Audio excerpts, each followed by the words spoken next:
This episode of Shaun of the South is brought to you by Case Knives, a tradition of my family dating back to my granddaddy, who once said the best cure for idle hands was to build something, so keep your hands sharp with a Case knife. And by Folklore Brewing and Meadery, quite literally, the best brew in Alabama. Visit folklorebrewingandmeadery.com. Yeah, you are listening to Shaun of the South. I'm your host tonight, Sean Dietrich, and man, we've got a great show lined up ahead of you here. A great show coming to you live via the podcast airwaves and the radio waves all over this fine nation. This wonderful-looking guy behind me here, fixing to play music for you tonight, is the legendary John Reischman, everybody. John Reischman.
Our program is brought to you by visitnorthalabama.org, the Mountain Lakes Tourist Association.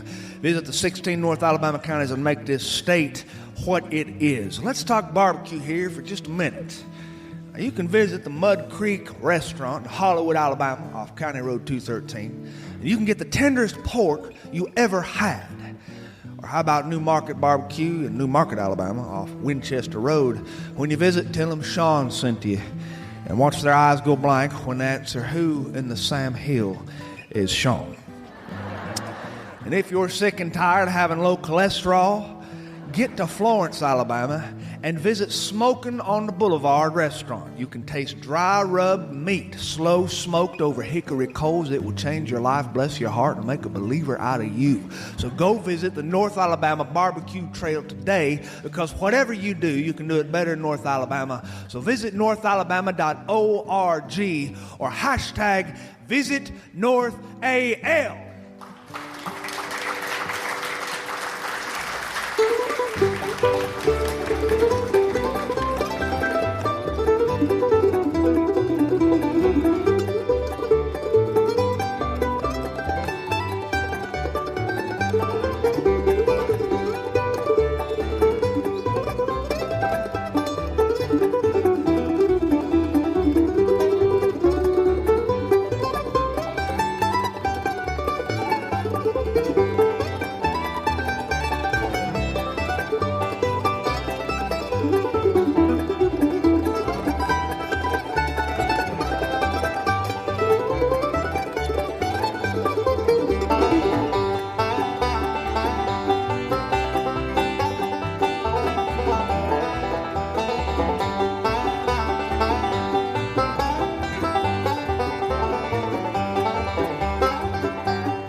We're going to read you a little bit of our mail sent in to us from listeners all over this fine nation who had nothing better to do than to put pen to paper and tell us a little bit about what they're feeling, or to send us a letter asking us to cease and desist under threat of legal consequence.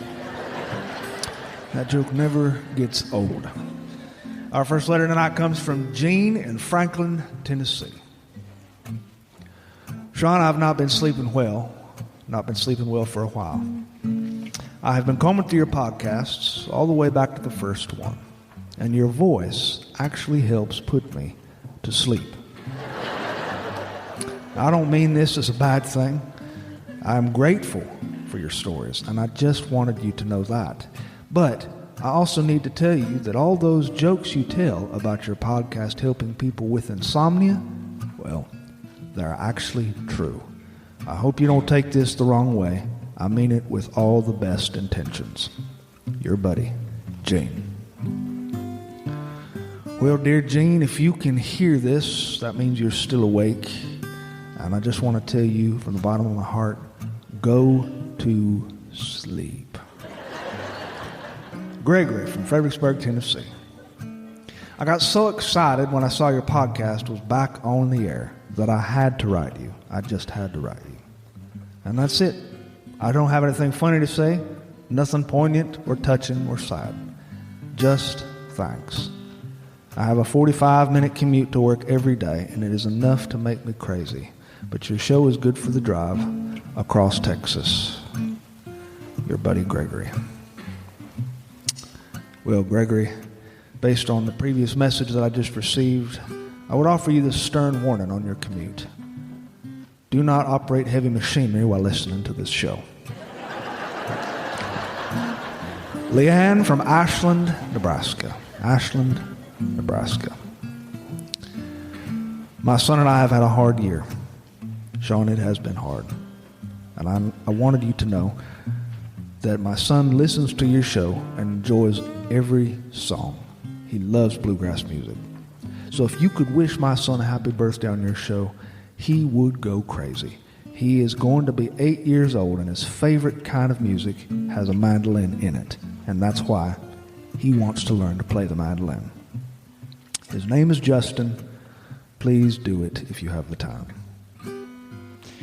Well, Justin, on behalf of everybody here tonight, good luck in your mandolin playing abilities, and happy birthday, buddy.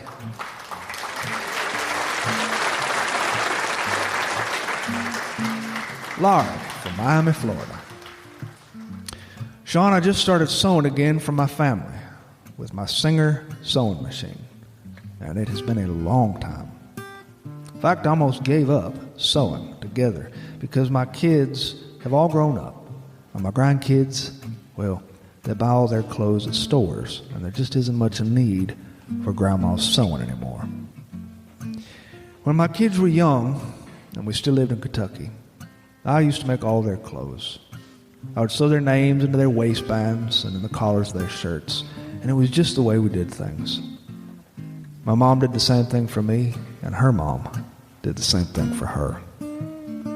But now, times are so different, and I feel like some of the things I used to love doing are getting so much harder with my hands and their arthritis. Plus, the world is moving so fast that who cares about sewing and old art forms like that? Well, a few mornings ago, I just woke up and decided that I was going to do it, Sean. And so I did. I broke out my Singer and started sewing again while listening to your shows to pass the time. I made a few shirts for my granddaughter. That's my letter. Take care, and Happy New Year. Teresa from Chimayo, New Mexico. Chimayo, New Mexico. Dear Sean, come to New Mexico. I don't know what it will take to get you here, but I will do it. How about food? I could offer you some food that would be so spicy it would melt your face off. Or I could offer you some nice places to stay with views that will make your breath catch in your throat.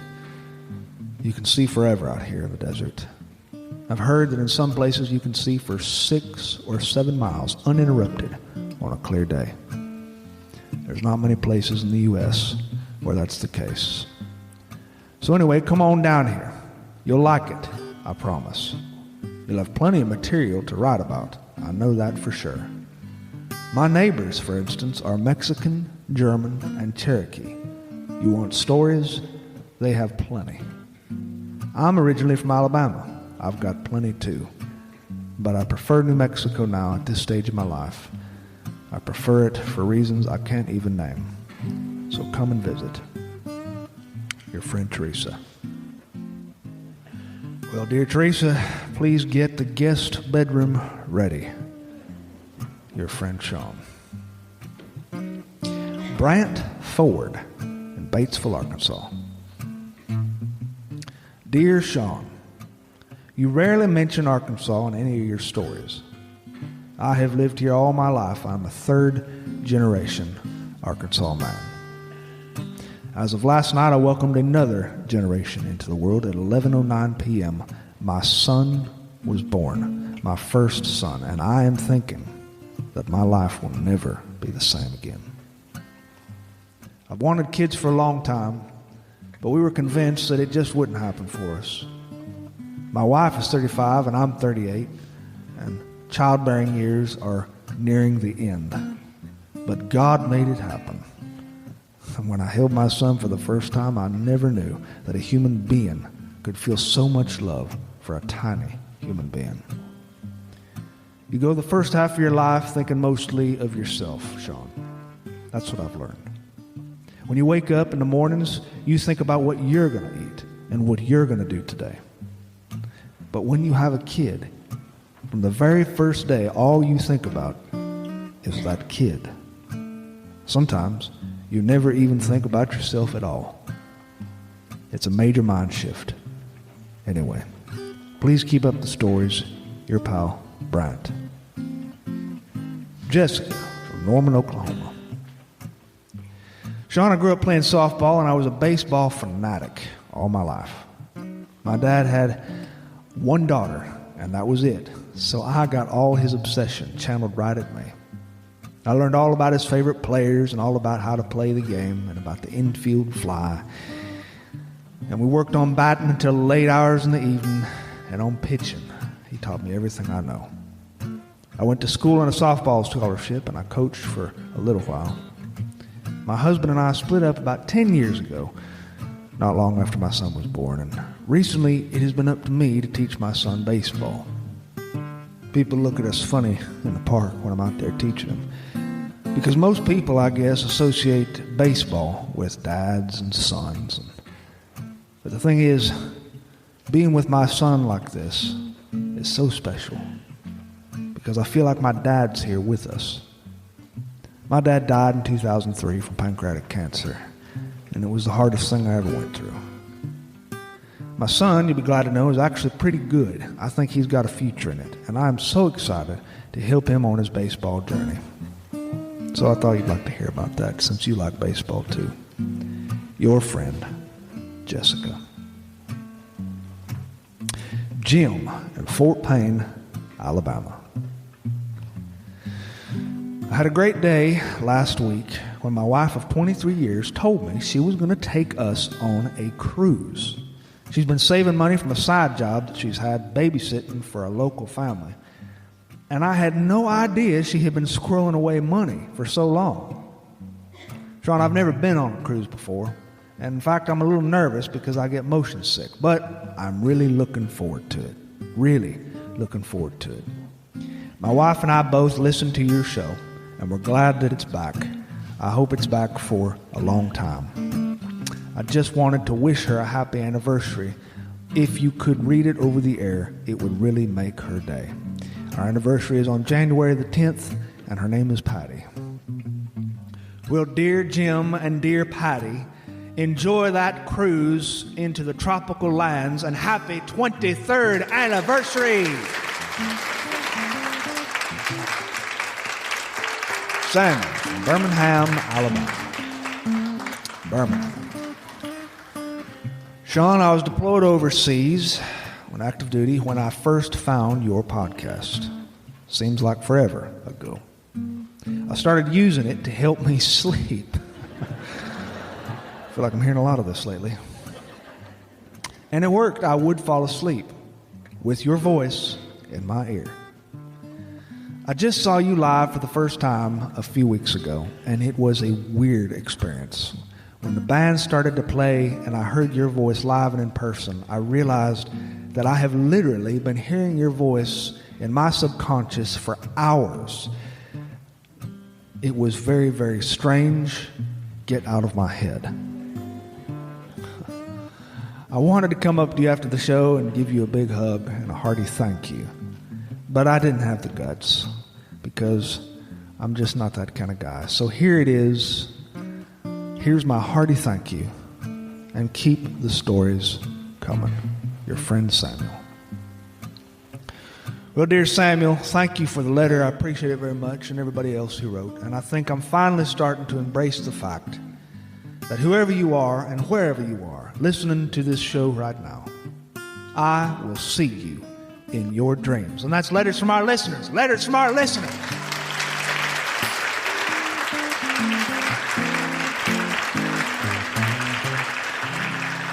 Now let's have another tune here from John Reisman, everybody. John Reisman.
Recently, I was in Birmingham on U.S. Highway 280, sitting in rush hour traffic. It was a sunset sky, which was the color of pink and cool steel, tinged with blue, and there were sherbet ice cream clouds smeared all over the atmosphere. Beautiful, beautiful evening. There's nothing like an Alabama evening. New Year's was just around the corner, and U.S. Highway 280 is not known for its swift moving traffic. In fact, if you ride 280 during rush hour traffic, you will find that it moves as smoothly as an 87-year-old man's digestive tract. I was looking at a 747 million mile line of neon red taillights and white headlamps stretching back toward the horizon, and it was beginning to dawn on me that I was not going to be getting home until sometime after the installation of the next pope. And so I did what all men do who drive outdated Fords, which I do. I drive a 23-year-old Ford truck, which I inherited from my father-in-law. it had rust on it when I inherited it, because this thing will last forever. And it has lasted forever. It's the greatest thing I own, and I won't get rid of it on principle. Even if it does break down eventually one day, God forbid, knock on wood, I will keep that thing in my backyard propped up on cinder blocks, because those are the people I come from. We cherish our cars. Now, that's not to say I've taken care of this truck. I have not. The passenger floorboard of my truck is so littered with trash that dates back to the Roosevelt administration that when I was cleaning it out one day to let someone ride with me, I was taking him to the dentist, I found little leaflets growing out of the garbage pile with serrated edges, and I realized that ferns were growing on my truck. Somehow, fern spores had entered into my truck and were beginning a new life for themselves. I've never been so proud. So I fiddled with the radio because my truck doesn't have a CD player. It's never had a CD player. And the tape player went to be with Jesus several years ago. And besides, there's only so many tapes that I have left. They don't even make them anymore, so I'm tired of listening to the same old Benny Goodman that I inherited from my mother-in-law, and the Engelbert Humperdinck tapes I inherited from my father-in-law, which came with the truck. So I fiddled with the radio and looked around for stations. I don't know if you've listened to radio lately. The radio has gone downhill, big time. There was a time when you could listen to the radio and you could hear beautiful music, because everybody listened to the radio, and thus the gods of radio had to channel their product toward the mainstream and the vast majority of listeners, which was people who appreciated melodies, people who appreciated song lyrics that were clever. Today, radio is not aimed at these people. Radio is aimed at children. I don't know why. Because most people who buy cars, and they're young people, buy cars with capabilities of playing playlists and connecting to streaming services. They don't listen to AM/FM radio in brand new cars these days. So why the gods of radio are playing modern music, techno-electrified music, for young people on the radio is beyond me, inasmuch as the majority of listeners of the radio these days are people who still drive 23-year-old Ford model trucks that only have an AM/FM radio.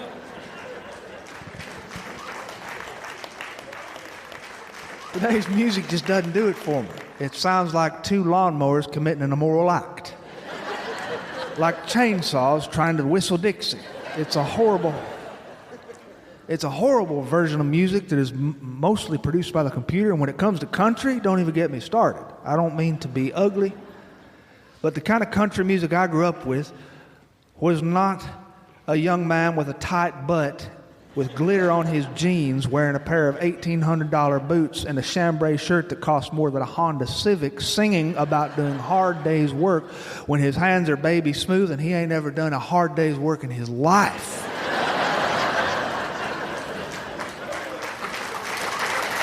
That ain't country. But I was listening to a station that was playing classic country, and it was nice. They were playing songs by Johnny, who was singing about a boy named Sue, and songs by Merle, who was singing about Carolyn, and Don Williams, who was singing about Amanda, and Willie, who was singing about an angel who flew too close to the ground, and Conway Twitty's anthem to immoral women everywhere, "There's a tiger in them tight-fitting jeans," which was a song my mother really appreciated. And this is the reason why she was kicked out of women's Bible study. And as I was flipping through the radio, I was looking around in traffic, this long string of taillights, and I noticed beside me was a gooseneck horse trailer, painted in rust, attached to a Dodge Dually, rumbling next to me. My windshield was starting to rattle. And in this trailer was a white horse looking right at me. And I lowered the volume on my radio, and I looked at this horse, and I was just in love with this thing. Now, something you might not know about me, or even would care about, is that I used to be obsessed with horses. Now, I come from horse people. I myself am not an athlete, and riding horses is an athletic skill, and thus I was never any good at it.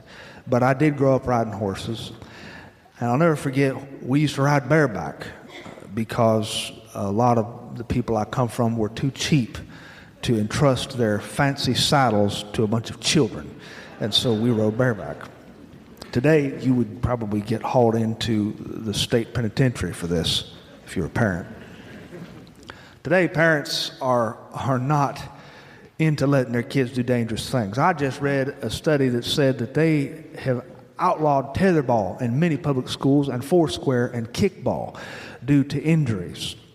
Today, parents send their kids off with cellular phones that can track their GPS movements across the country, and the parents text their kids and say, text me when you leave, text me when you get there, and text me when you're leaving there. When I was a kid and we left the house, our parents smacked us on the butt and said goodbye.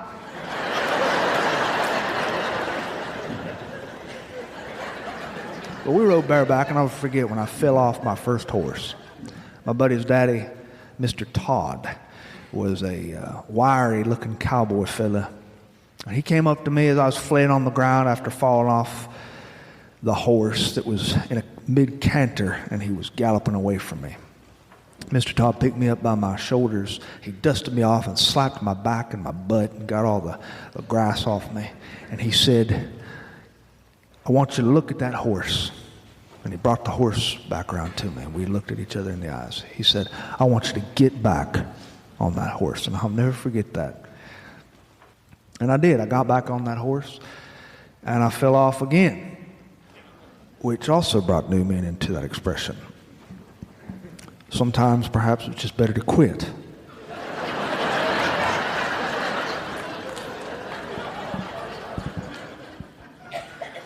But I looked at this horse, and I was just in love with it.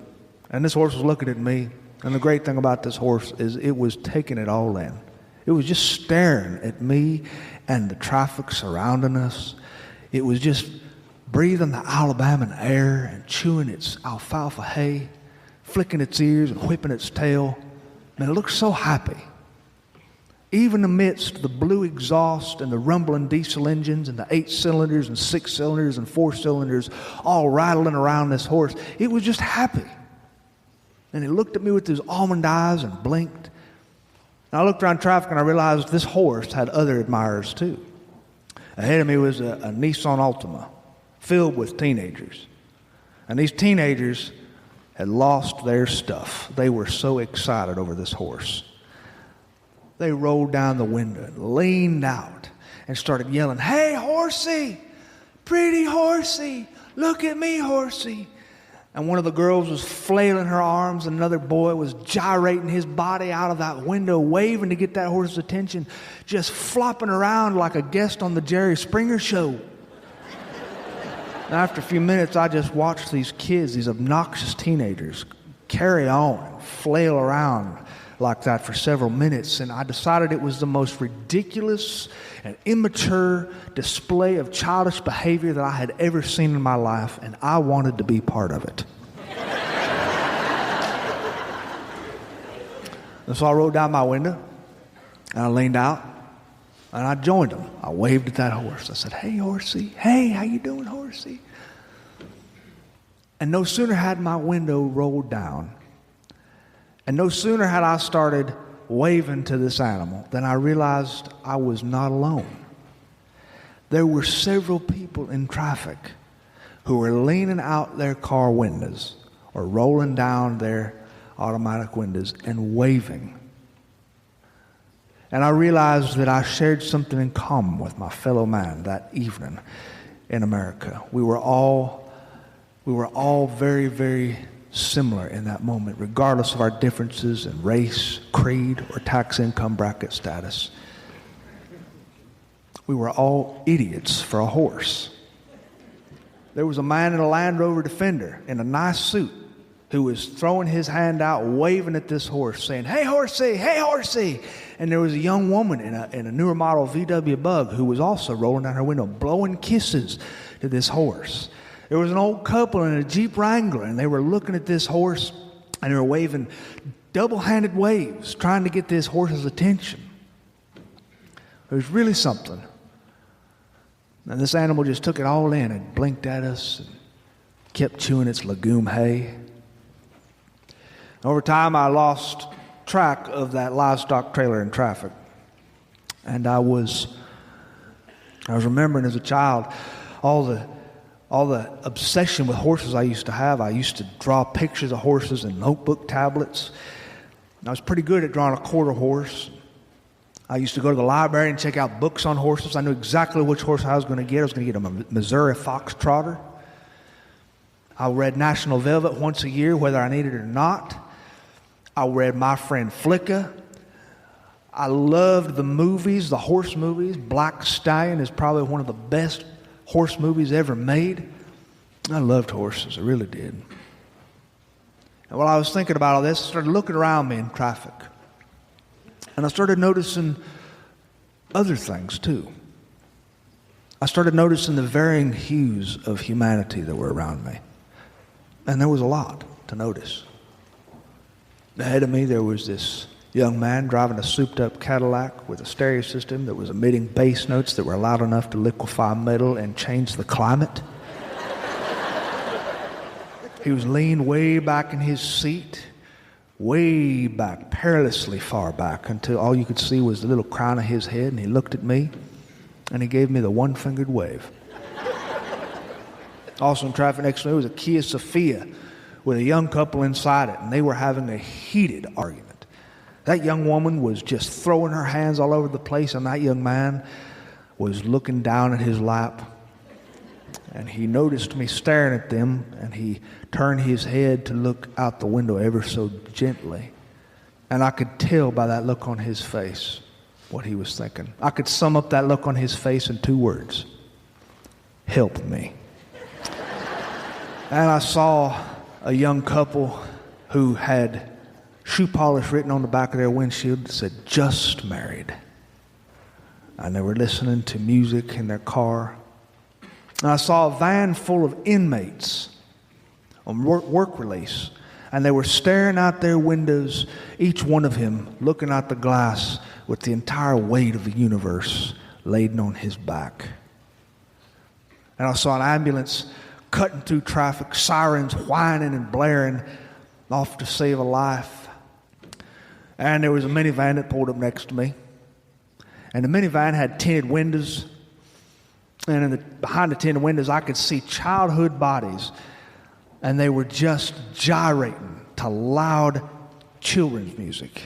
And I could see from their faces they were singing. They were singing at the tops of their lungs. And in the front seat, God love him, I could see a middle-aged dad. And even though this man was exhausted, even though he was tired, because you could see it on his face, his mouth was straight open, and he was singing full blast. Greater love hath no man than to sing like an idiot with his kids. As he cruised up forward a little bit, I saw some of the compulsory stickers that people and average suburbanites have on the backs of their minivans. There was the 26.2 miles sticker. There was the stick figure family sticker. And I started to remember some of the games my mother and I used to play when I was a kid after my father died. We used to have this game called Collect the Bumper Stickers. It was a road trip game. Once on a road trip to Texas, I collected 336 bumper stickers, a record which has not been broken. Some of the greatest bumper stickers I ever saw were bumper stickers like, "I'm speeding because my kid has to go pee." Or, "I think, therefore I am still single." Or, "I bet Jesus would have used his turn signal."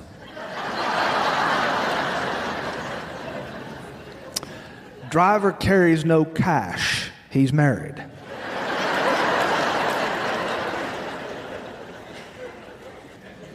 And my personal favorite, proud parent of an average student. And as I was chewing on these old memories, I started to think about my life.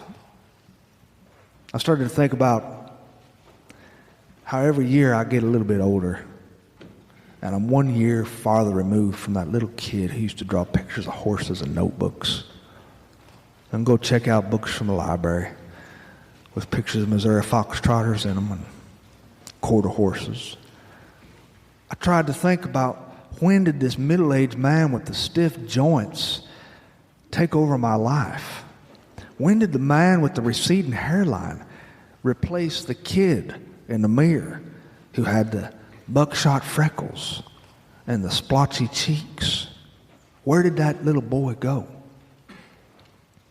And I remembered the times growing up when I would daydream sitting at a little desk by my window, a little pine wood desk my mother had bought me, and the little Latera 32 typewriter seafoam green, which my mother had given me because she thought perhaps I might want to write stories. And I would write stories about horses, of all things.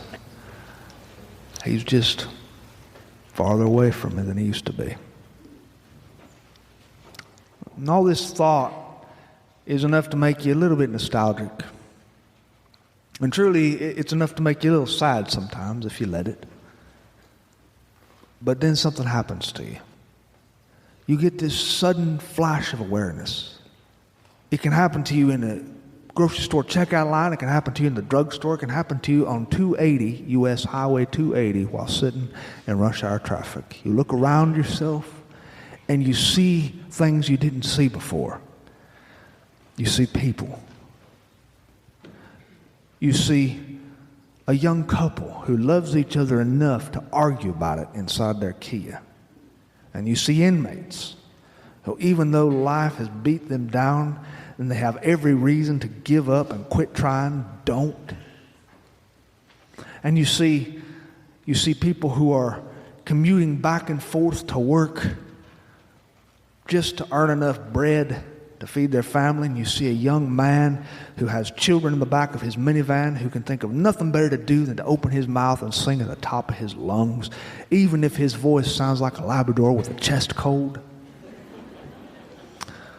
And you see people, ordinary people, who are occasionally, sometimes, so overcome with the beauty of this world and the beauty of all that is before us, around us, above us and below us, that they can think of nothing better to do than to roll down their window and wave at a horse.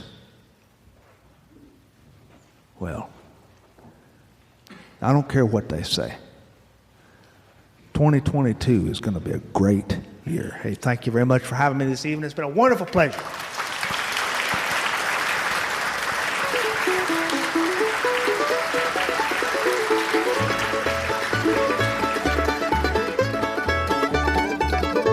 Thanks for listening to Sean of the South. It's been your host tonight, Sean Dietrich, and man, it's been a bona fide privilege coming to you live via the podcast airwaves. This episode was brought to you by Case Knives, a tradition in my family dating back to my granddaddy, who once said the best cure for idle hands was to build something.